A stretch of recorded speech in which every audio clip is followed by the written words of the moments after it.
friend of mine and that has been very, very vocal here in Ireland and throughout Europe. She has her own YouTube channel, and she has been speaking up for the Irish culture, although she is Polish. We welcomed so many Europeans into our country with open arms, and they came to love our culture as much as we do. I would now like to introduce Eifrita.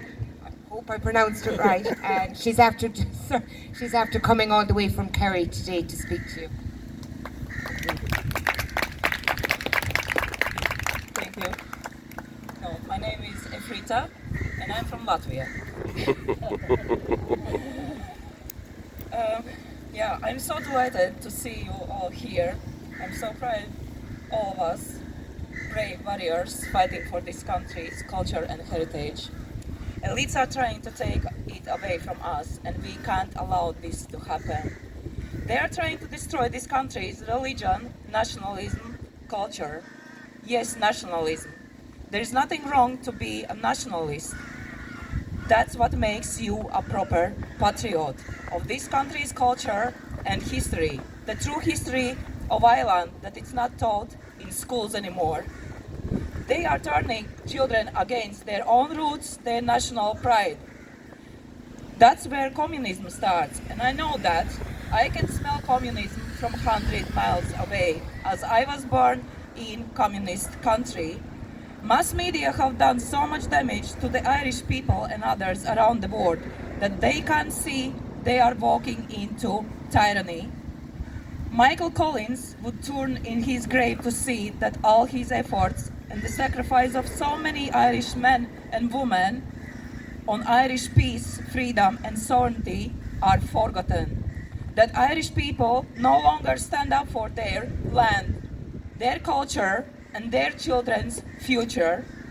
Only a year ago, many people were happy with excluding their brothers and sisters from socializing based on medical fears and of getting punished by government. Some because they believe that everyone has to be obedient to this government. What has this government done for you? Raise taxes, license fees, making farmers and fishermen suffer and go bankrupt? That's their care for you. Agriculture is a part of Irish culture. We don't need imported synthetic food. Ireland is a rich country and can feed its people. Irish fishermen catch less fish in Ireland's waters than foreign ships. Is that caring for Irish people? Only a year ago, you weren't allowed to pray in your local church. Irish people are treated like some kind of stock. Why don't you stand up against the turf ban as you did for water charges? Step by step, your culture is being taken away, and it seems like the majority don't even care. What did your ancestors fight for? So you can eat burgers and watch TV? Being obedient to tyrants, to give up your flag and anthem, your fight, your religion, to give up your home ownership rights. The referendum is coming on Amendment 39. Have you researched what this means? To remove your right to own private property. Do you know what this means? I will tell. It will lead to communism. I know how it worked before. You can have home only the size that government allows you. As in the USSR, for example, a small bedroom each, no sitting rooms. That's why people build big hallways, as they don't count as living space. What's going to happen when with your family home, when your children move out? Are you sure you're going to be allowed by this tyrannical government to stay in your 3-bedroom house, or put you in 1-bed apartment and give your house to bigger family? Will the next generation be allowed to build their own homes?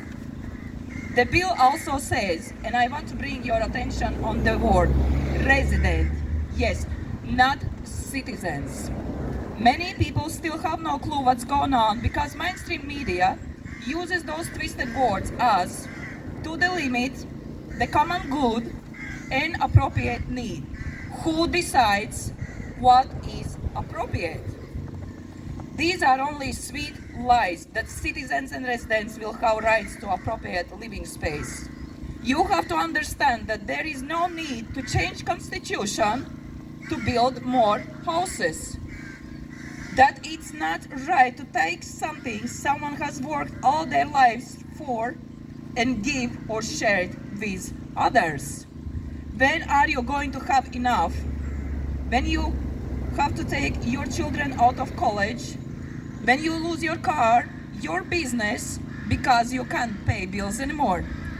Last year, the government told people how many visitors you were allowed in your home, and many people were obedient to that restriction. Why? Why do people allow somebody to tell them what they can do in their own property? Your private property is only your business, nobody else's. What's next? Will people move out voluntarily if government says so? The Irish were always fighting against enemies. Now it's time to stand up for your country again. We have to stand up for our values, land and people. Where are you? Are you in Ireland as we used to know and love? No, we are in globalist playground. But we can change it if we only stand up for that's ours together. The government is calling us names like homophobes and try to silence us because they know they have dirt on their hands. They know that Ireland is waking up. They fear us because they know we will win. Ireland has enough.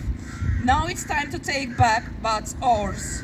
So come join us and stand up for your rights, your freedom, and all children's future. Stand up against tyranny. Eire, Gobra.